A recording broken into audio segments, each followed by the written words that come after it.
I was moments away from dying alone on that cold pavement, and the last thing I expected was to be saved by two 5-year-old girls. Those words still haunt me every time I close my eyes. I was the king of my world, ruling over skyscrapers and boardrooms untouched and unbreakable, or so I thought. But that day in Green Lake Park, everything I believed about control and power shattered. My heart betrayed me. My body gave in, and for the first time in decades, I felt utterly powerless. Then against all odds, two small hands reached out and two innocent voices cut through the chaos of my collapse. What happened next changed the course of my life in ways I never could have imagined. If you think this is just another story about survival, think again. Stay with me because the truth behind those tiny heroes will shock you, and the choices I had to make afterward will shake you to your core. This isn't just about life or death. It's about what happens when the walls we build come crashing down and whether we have the courage to rebuild something real. Trust me, you won't want to miss what comes next. Alexander Alex Bennett was a man who had spent his life building walls, glass towers that pierced the Seattle skyline, fortresses of steel and concrete that bore his name and ambition. CEO of Bennett Enterprises, one of the most influential construction empires in the country, Alex was used to controlling every detail, every moment, every outcome. Precision was his weapon power, his shield. But that morning was different. For the first time in months, Alex dismissed his driver. He needed something else, something raw, something real. The air behind the steel doors of his penthouse suite was suffocating. The relentless demands of board meetings, shareholder calls, and endless strategy sessions had drained him. So he chose to step away from the glass walls and the city's buzz and feel the world beneath his feet. Green Lake Park was a familiar escape. Early summer mornings brought the scent of blooming lilacs, joggers pounding the pavement with earbuds in, and the chatter of children at the playground. Alex walked with his usual confident stride, dressed impeccably in a tailored navy suit and polished leather shoes. His sharp blue eyes were hidden behind sleek sunglasses, his dark hair perfectly styled. On the surface, he looked every inch the man in control, but beneath that facade, a subtle weight pressed on his chest. He dismissed it, a tightness he'd learned to ignore in the past. He was no stranger to pushing through discomfort. Pain was just a background noise to a man like him. Halfway down the main path, his vision blurred. The world tilted sideways and nausea swept over him like a sudden wave. He reached out to steady himself on the metal railing lining the walkway. His heart hammered erratically, a dissonant drumbeat against his ribs. Each breath came shallow and sharp, as if his body were betraying him. The sharp pain in his chest intensified, searing and unforgiving. He tried to take a step forward, but his legs buckled beneath him. The cold pavement rushed up before his eyes, and then darkness swallowed him whole. But the world around him didn't stop. Joggers passed, couples walked hand in hand, cyclists sped by, none aware that a man had collapsed inches from the fountain, caught in a battle between life and death. And then two small figures appeared. Sophie and Olivia Anderson, identical 5-year-old twins with wild curls of blonde hair and eyes as blue as the lake itself, held hands as they made their usual trek toward Harborview Medical Center. Their summer dresses fluttered in the breeze, innocent and bright against the hospital's looming gray walls. Their mother, Emily Anderson, had been in a coma for nearly 2 months. Every few days, the twins and their grandma Eleanor walked this path to visit her, clinging to hope with childish resilience. Today, the girls were walking alone. Grandma was resting after a tough night. It was Sophie who first spotted the figure lying motionless on the pavement. "Olivia." "He's not moving, Sophie," whispered her voice trembling. They paused, unsure whether to be scared or brave. The man didn't look dangerous, just still, too still. Olivia knelt beside him, recalling a fainting spell she'd seen once. Her small hands reached into her backpack and pulled out a pink toy-like phone, real but programmed only with emergency contacts by Grandma Eleanor. With determination beyond her years, Olivia pressed the green help button and spoke calmly into the receiver. "We're at Green Lake Park near the fountain. A man fell down and won't wake up. Please send help." Minutes felt like hours as the girls stayed by his side, holding hands, watching over the man who seemed to have slipped away from the world. Then the sound of sirens pierced the air. 2 paramedics burst onto the path, one immediately checking vitals, the other starting CPR. A third voice radioed updates. "Did you call this in?" one paramedic asked the girls. Olivia nodded solemnly. The paramedic smiled softly. You just saved his life. But the girls didn't smile back. Their small faces were etched with a seriousness far beyond their years. As paramedics lifted Alex onto a stretcher, a shadow moved behind a nearby tree, a young man who had watched the scene unfold. Seizing the moment, he stepped forward, pretending to help. His eyes darted toward Alex's wrist, aiming for the expensive watch. But Sophie noticed. "Hey, stop!" she shouted, startling him. The would-be thief faltered and fled into the park's maze of trees. Sophie's courage was tiny, but mighty, a spark of light in the unfolding crisis. Meanwhile, the ambulance's path was blocked by a stalled delivery truck. Time slipped away. Olivia, refusing to panic, sprinted toward a cyclist passing by. "Please," she pleaded, "help us get the ambulance through." Without hesitation, the cyclist mounted his bike and pedaled hard, clearing the way for the emergency vehicle to reach Alex. Back at Harborview Medical Center, Alex was fighting to stay alive, unaware that it was two 5-year-olds who had pulled him back from the edge. Alex slowly opened his eyes to a sterile sealing machines beeping steadily nearby. His throat was dry and every breath felt like a battle. A nurse noticed his movement and smiled gently. "You gave us all quite a scare." When Alex asked what had happened, the nurse told him he'd collapsed in the park, an arrhythmia triggered by stress or an underlying condition. But it was the quick thinking of two little girls who had called 911 that saved him. "Two little girls," Alex repeated, disbelief softening his voice. "Yes," the nurse said, 5 years old. They were on their way to visit their mother in the hospital.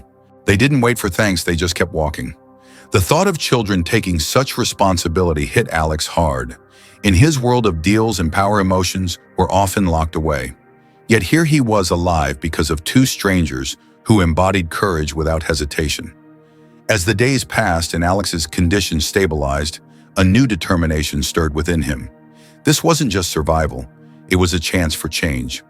When his assistant arrived to reschedule meetings and Alex stopped him, "Find out who those girls are," he said quietly. "I want to meet them." At that moment, the story pauses, but the questions swirl. What will Alex discover when he meets Sophie and Olivia? How will this encounter change the man who seemed untouchable? And what secrets lie beneath the calm surface of Green Lake Park? Before we continue, I want to ask you, have you ever experienced a moment when a complete stranger unexpectedly changed your life? How did it make you feel? If this story moved you even a little, please hit that like button and leave a heart. Your support means everything and helps stories like this reach more hearts around the world. Stay tuned for the next part, because what happens next will change everything. The hospital corridor was quiet except for the soft shuffle of nurses and the distant beeping of monitors. Alexander Alex Bennett moved slowly, leaning on the handrail lining the hallway. His legs were still weak, and the sterile smell of antiseptic filled the air. But nothing in this world felt as unfamiliar as the surge of feelings swirling inside him, a mixture of gratitude, curiosity, and a strange new vulnerability. He clutched the small emergency report the nurse had handed him, the names Sophie Anderson and Olivia Anderson scrawled in neat handwriting. It was more than just names on a page. These were the two little girls who had saved his life. His life. The thought sent a shiver down his spine. As he approached the pediatric waiting area, he spotted them immediately. Two little blonde heads bowed over a tattered picture book. Sophie's curls bounced slightly as she turned a page, while Olivia sat quietly beside her legs, swinging just above the floor, eyes serious beyond their years. For a moment, Alex hesitated. How do you begin to thank children who have faced more than most adults ever will? Are you Sophie and Olivia? He asked softly. The girls looked up, startled at first, then nodded in unison. Their blue eyes studied him with cautious curiosity, as if trying to understand what this man wanted from them. I think you saved my life, Alex said, voice breaking slightly. Sophie's eyes widened. You're the man in the park. Alex nodded, managing a small smile. I was. And because of you, I'm still here. Olivia stood up with a calm resolve. I called the ambulance. I knew the number. We had to help. Alex felt a lump form in his throat. These were no ordinary children.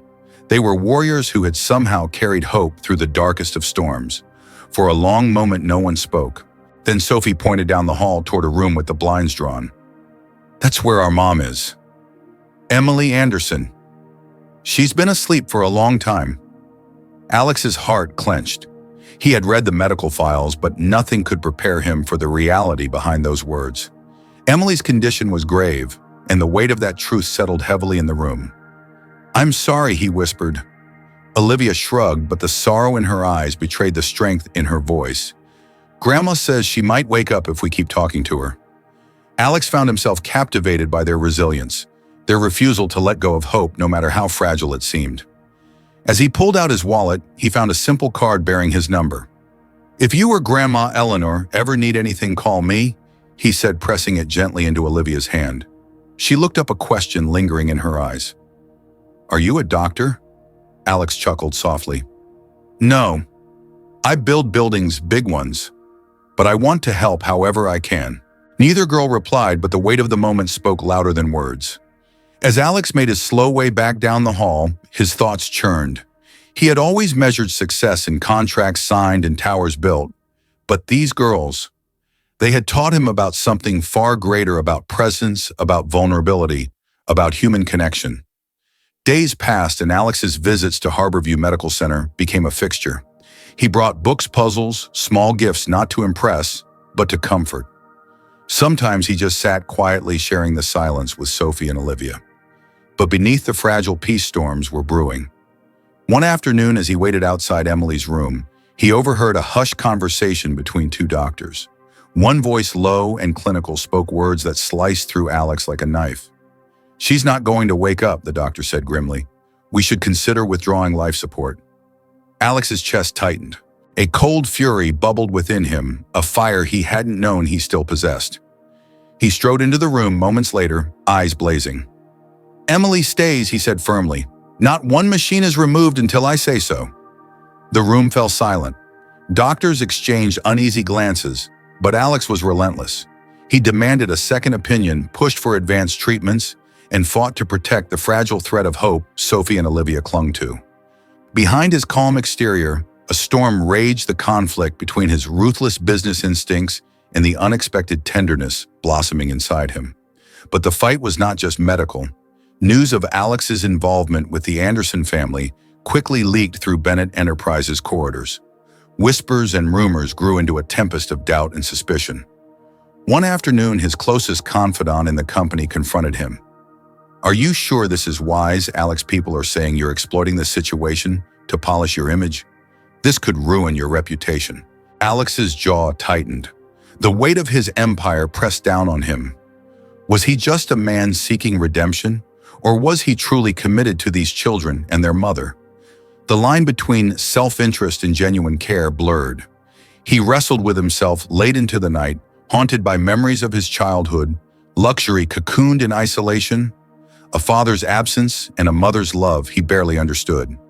Could he risk it all, his legacy, his empire, for a cause that couldn't be quantified in profit margins? Meanwhile, Sophie and Olivia continued their ritual of hope. Every day they spoke to their mother, told her stories, sang songs, drew pictures, small acts of defiance against despair. Alex watched them and realized that their strength was not born from naivety, but from a choice, a conscious decision to keep fighting when the world seemed indifferent. One evening, as he sat alone in his penthouse, the city lights casting long shadows across sleek furniture, Alex wrote an email to his board requesting time off. A silent rebellion against the life he'd always known.